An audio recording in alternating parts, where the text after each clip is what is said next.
الحمد لله رب العالمين والعاقبة للمتقين ولا عدوان إلا على الظالمين، والصلاة والسلام على إمام الموحدين الذي حكم بين الناس بحكم رب العالمين وعلى آله وصحبه أجمعين. أما بعد، السلام عليكم ورحمة الله وبركاته. برادر سؤال نمودند که در مسئله خروج به حاکم و خوارج کمی صحبت بکنید، زیرا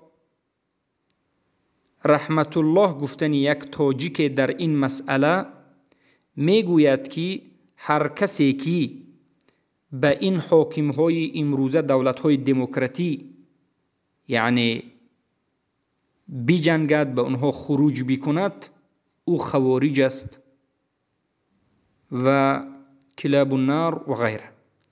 و برادرهایی که در راه تطبیق شریعت می جنگند اونها رو خوارج می گوید. این سؤال برادر بود. بارک الله فیکم. البته برادران و خواهران عزیز، در مسئله حاکم و در مسئله خروج بر حاکم جامی ها بگیم مدخلی ها، جهمی ها، مرجعه ها به اهل سنت و الجماعت مخالفت شدید دارند. مختصرا میگیم که منهج اونها طاغوت پرستی هست. منهج اونها موالات کردن به طاغوت و خروج کردن به اهل توحید است. بارک الله فیکم. پیش از اینکه به این سوال جواب بدهیم ما باید مسئله را ذکر بکنیم که تصور بشود، زیرا علما میگن الحکم علی الشیء فرع عن تصوره. حکم کردن به چیز فرع هست از تصور کردن همون مسئله. اولا ما باید حاکم را پیش از این که بگیم که خروج کردن چگونه هست و کدام انسان را در حالت خروج خوارج گفته میشد، پیش از این ما باید بگیم حاکم اول معین بشود، چرا که اصلی مسئله در مسئله حاکم است. خروج سببش حاکم است. از همین جهت میبینیم که حاکم در نزد اهل سنت و الجماعت بارک الله فیکم سه نمود است. حاکمی که به حکم الله و رسول حکم میکند، موحد است، نماز میخواند و عادل است، ظلم نمیکند، جور نمیکند، بمانند ابوبکر صدیق، عمر و عثمان و علی. و امام مالک میگن که عمر ابن عبدالعزیز رضی الله عنهم و رحمه الله عمر ابن عبدالعزیز را رحمت بکند. اما در مسئله بارک الله فیکم قسم دوم حاکمی که مسلمان است، اصل ایمان را دارد و به حکم الله و رسول حکم میکند، در راه الله جهاد میکند، اما مشکلی در واجبات دارد، البته که ظالم است و جور کننده است، جائر است. خیلی که گفتیم حاکم اول ظالم نیست و جور هم نمیکند، حق کس را نمیگیرد، عادل است. اما قسم دوم مسلمان است، به حکم الله و رسول حکم میکند، به کفار میجنگد، اما ظالم است، ظلم میکند در بالای مؤمنین و موحدین و جور میکند. این دومین نمودی حاکم است. و سومین نمودی حاکم این حاکمی که کافر است، مرتد است و مشرک است. این حاکمی که به حکم غیر الله حکم میکند، حاکمی که قانون بر ضد قانون الله میبرد. دو. سوم حاکمی که حلال الله را حرام کرده و حرام الله را حلال میکند. چهارم حاکمی که دیده و دانسته پیش راه دین را، پیش اهل توحید را می دارد و مشرکین را دفاع میکند، یعنی به اسلام میجنگد. امروز دولت های دموکراتی علمانی، لیبرالی، سکولاریستی، انا همین حاکم های چی هستند؟ مشرک، مرتدی که به حکم غیر الله حکم میکنند، که به اجماع علما این حاکم ها مرتد هستند. حاکمی که مطلقاً حکم غیر الله را تطبیق میکند، مردم را مجبور میکند حلال الله را حرام و حرام الله را حلال. بمانندی زنا حلال است، ربا حلال است، جایز است. هیچ کسی حق ندارد که منع بکند. منع کردی حبس میشوی. قمار جایز است. در دولت‌های دموکراتی لیواطه جایز است. حق نداری. دین تو فقط در مسجد است. حق نداری که صحبت بکنی. توحید جایز نیست. شرک جایز است. کفر جایز است. این چنین حاکم اگر چه نماز بخواند، اگر چه حج بکند، هر کاری میکند، مرتد است و مشرک است. پس این سه نمود حاکم وقتی که به شما معلوم شد، باز میگردیم به مسئله خروج را رسول اکرم صلی الله علیه و سلم به ما تعلیم دادند. خیلی که امام بخاری رحمه الله در صحیح بخاری ذکر میکنند که زمان رسول اکرم صلی الله علیه و سلم سخن کردند و به صحابگان به سؤال اونها جواب دادند و گفتند الا ان تروا کفرا بواحا، شما خروج نکنید به یک حاکم مگرم در حالتی که الا ان تروا کفرا بواحا، مگرم در حالتی که شما در همون حاکم کفر بواح را ببینید. کفر بواحی که آشکار باشد، واضح باشد و در نزد شما دلیل باشد، برهان باشد، حجت باشد که در حقیقت همین یک انسانی هست که الله و رسولش این را کافر بوده است. الا ان تروا کفرا بواحا عندكم من الله فیه برهان، شما برهان دارید، حجت دارید که یک انسان که حاکم است، کافر است، مرتد است، مشرک است، پس خروج کردن در حق این چنین حاکم وقتی که قدرت دارید، توانایی دارید، هم از جهت عدد، هم از جهت اسلحه، هم از جهت نقشه، در این حالت به شما واجب است. اما وقتی که قدرت ندارید، هیچ کسی شما را نگفته است که خروج بکنید.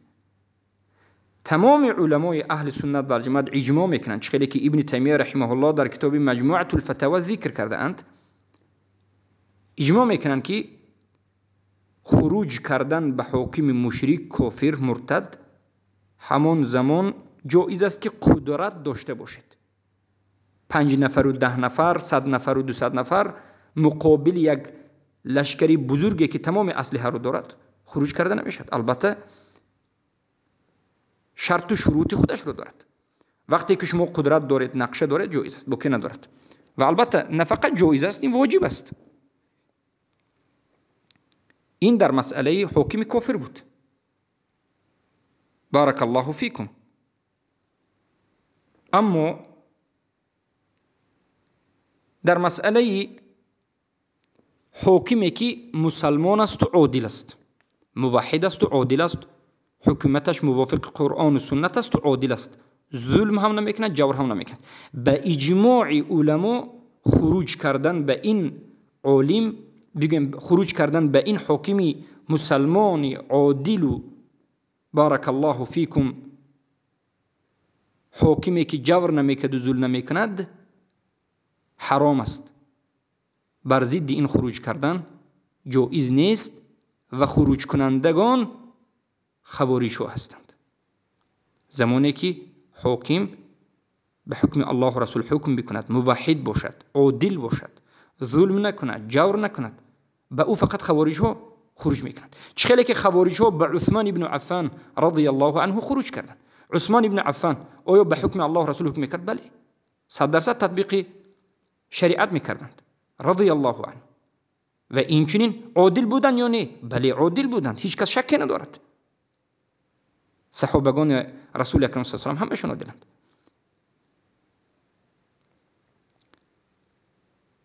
به هیچ کس ظلمی نکردند، جوری نکردند. اما خوارج ها خروج کردند به عثمان ابن عفان. پس این کسانی که خروج کردند خواریج ها هستند، اما با وجود همین اونها رو تکفیر نکردند، برای اینکه این خواریج هایی که به عثمان ابن عفان خروج کرده بودند بعد از این در زیر جیش علی رضی الله عنه بودند و باقی مونده از خواریج ها که بعد از همین نقشه عبدالله ابن سبع یهودی خروج شد.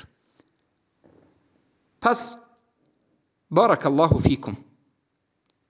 سومین حاکم، انا اینجا مسئله باید صحبت بشود، حاکمی که مسلمان است، اصل ایمان را دارد، اما به نهایت ظالم است و به نهایت بارک الله فیکم جور میکند، ظلم میکند، عادل نیست، بمانند حجاج ظالم، بمانند از دیگر بارک الله فیکم حاکم هایی که در دولت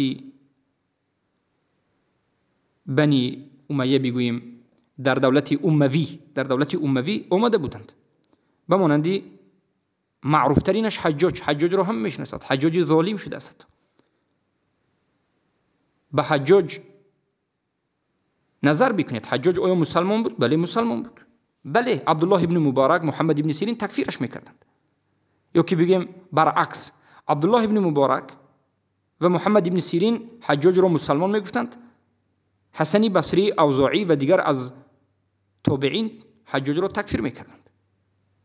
حسن بصری، اوزاعی فتوا دادند به خروج ضد حجاجی که دیگر از تابعین به مانند عبدالله ابن مبارک، محمد ابن سیرین او را مسلمان میگفتند.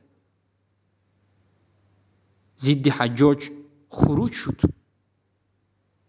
یا که به مانند خروج کردن حضرت حسین رضی الله عنه بر یزید ابن معاویه رضی الله عنه و خروج کردن ابن اشعث و فتوای کبار علما و خروج کردن نبیرگان حضرت علی رضی الله عنه که هم ابو حنیفه و هم مالک و هم شافعی فتوا دادند و جایز بودن او را به اونها فتوا دادند که بله جایز است خروج بکنید، برای اینکه این حاکمی که حالا است مسلمان است، زائر است و جور میکند، شما برایت ظالم را، فاسق را نابود بکنید. و در مذهبی ببینید 4 مذهب در همین مسئله حاکمی مسلمان ظالم جور کننده که عادل نیست 3 مذهب جایز میدانند. مذهب احمد ابن حنبل 2 قول دارد، یک قول جایز و یک قول دیگر ناجایز میداند. و قول صحیح همین است که احمد ابن حنبل هم در حالت قدرت جایز میدانند. چخیلی که در مسئله مأمون ذکر کردند، مأمون را چخیلی که خلال ذکر میکنند و چخیلی که در اینچین اجری در شرح السنه ذکر میکنند، مأمون را تکفیر کردند و در مسئله خروجش گفتند اگر قدرت می داشتیم نابودش میکردیم. پس بارک الله فیکم، این در مسئله سلف این امت بود. حضرت بارک الله فیکم مادرمان عایشه رضی الله عنها جنگی بگیم جمل، حضرت معاویه جنگ صفین و دیگر جنگ های زیاده شد که حتی سلف این امت در بعضی از مسائل به هم دیگر جنگیدند.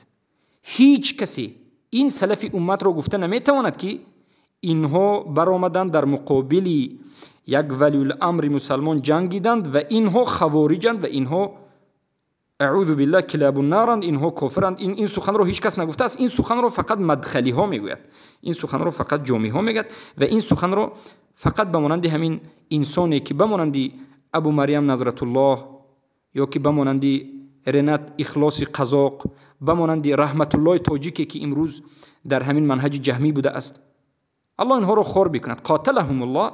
اینها سلف امت رو طعنه میزنند. اینها جاهلند، اینها مسائل رو فرق کرده نمیتوانند. سبحان الله. و دلیل هایی که رسول اکرم صلی الله علیه وسلم گفته اند، سخن هایی که رسول اکرم صلی الله علیه وسلم گفته اند که صبر بکنید، در روبروی حاکم خروج نکنید و در ظلم اونها، در مقابل جور اونها صبر بکنید تا که در نزد حوض با من وا بخورید. این حدیث ها بله صحیح است، لیکن این صبر در مقابل یک حاکم مسلمان است، حاکم مسلمانی که ظالم است. از همین جهت علمای قرن 3 بگویم بعد از این مذهب چهارگانه، بعد از اینکه سلف بسیار در بین سلف جنگ شد در مسئله حاکم ظالم، یعنی سلف این امت به حاکم ظالم بینها جنگای زیاد شده است. هزارها از تابعین با حاکم ظالم جنگیدند. صحابهان به مانند حسین ابن ابی طالب جنگیدند و غیر، عبدالله ابن زبیر جنگیدند به حاکم ظالم. اونها تکفیر نکرده، ظالم گفته می جنگیدند. حسن بصری، اوزاعی فتوا داده بودند، امام مالک فتوا می دادند، ابو حنیفه، امام شافعی و غیره. تکفیر نمیکردند، میگفتند این مسلمان است اما ظالم است، جایز است که خروج کنید. اما بعد از این که 3 عصر گذشت، علما دیدند که خروج کردن در مقابل حاکم مسلمانی که ظالم است فقط مفسده دارد، فقط کشی شده است و نتیجه خود نداده است. بعد از این گفتند که مطلقاً حرام است. از همین جهت امروز هم ما میگیم اگر یک حاکم مسلمان باشد، گرچنده که عادل نباشد، به قرآن و سنت حکم بکند، موحد باشد و به قرآن و سنت حکم بکند، یعنی به حکم الله نازل کرده حکم بکند، ظالم باشد، جور بکند، ما میگیم که خروج کردن حرام است، صبر بکنید. اما حاکمی که به حکم غیر الله حکم بکند، حاکمی که حلال الله را حرام و حرام الله را حلال بکند، قانون برآورد، به دین الله بجنگد، نازل کرده ها و احکام الله و اوامر الله را انکار بکند، این مرتد است و مشرک است. قانونبرارهایش، پارلمانش مرتد و مشرک است. جیشی که دیده و دانسته به این حاکم نصرت میدهد و او را در این کفریاتش دفاع میکند، مرتد است. چلی که در فتوای ماردین ابن تیمیه ذکر کردند، جیشی که لشکری که مسلمان ها بودند لیکن در زیر بیرق کفری چنگیزخان تتار می جنگیدند. و کسی که سبحان الله از نام اونها می آید و اونها را حق می گوید و مجادله می کند و اهل توحید را خوارج می گوید، او البته مشرک است. و از همون از خیلی که محمد بن عبدالوهاب میگن که هر کسی که از نام مشرکین، از نام حکومت کفار بیاید و با اهل توحید مجادله بکند، با اونها بحث و مناظره بکند و بگوید که اهل توحید باطل است و اهل شرک، این حاکمای بغیر من الله حکم کننده، حاکمای مشرکین، حلال کننده شرک حقا بگن، این خودش هم مشرک است و مرتد است. میگن نظر بکنید به کتاب الدرر السنیه فی الاجدة النجدیه یا که مجموعه الرسائل. بارک الله فیکم. پس مختصری مسئله این است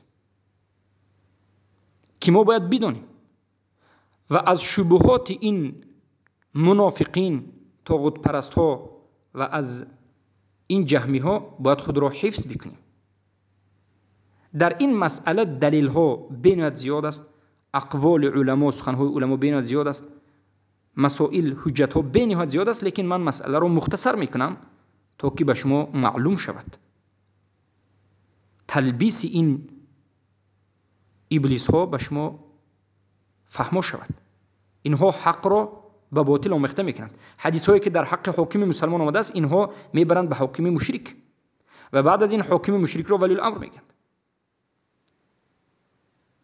بارک الله فیکم. از همین جهت است که علمای اهل سنت و الجماعت اینها را مرجعه عصر و جهمی ها میگند. پس سخنهای اینها را گوش کردن و درسهای اینها را گوش کردن و منتشر کردن، همه اش نصرت دادن به بدعت است، همه اش گناه است، جایز نیست. چخیلی که در حدیثی صحیح آمده است، پیامبر صلی الله علیه وسلم میگند هر کسی که من احدث حدثا او آوى محدثا فعليه لعنت الله، هر کسی که بدعتی را انجام میدهد و مبتدع را کمک بکند بر او لعنت الله بود. اگر در مدینه باشد باز عذابش سخت‌تر است، در مدینه منوره باشد. روایت مسلم است. پس برادران بزرگوار و خواهران عزیز، کسانی که از اهل توحید هستید، از اهل سنت و الجماعت هستید، این جماعتی که اهل سنت را خوارج میگویند، این جماعتی که حاکمان، این پادشاه ها و این پریزیدنت ها و این رئیس های دولت دموکراتی را مسلمان میدانند و ولی الامر میگویند و اونها را تکفیر نمی کنند. اینها طاغوت پرستانند، اینها مرجعه جهمی ها هستند. از اینها دور بشوید. بارک الله فیکم.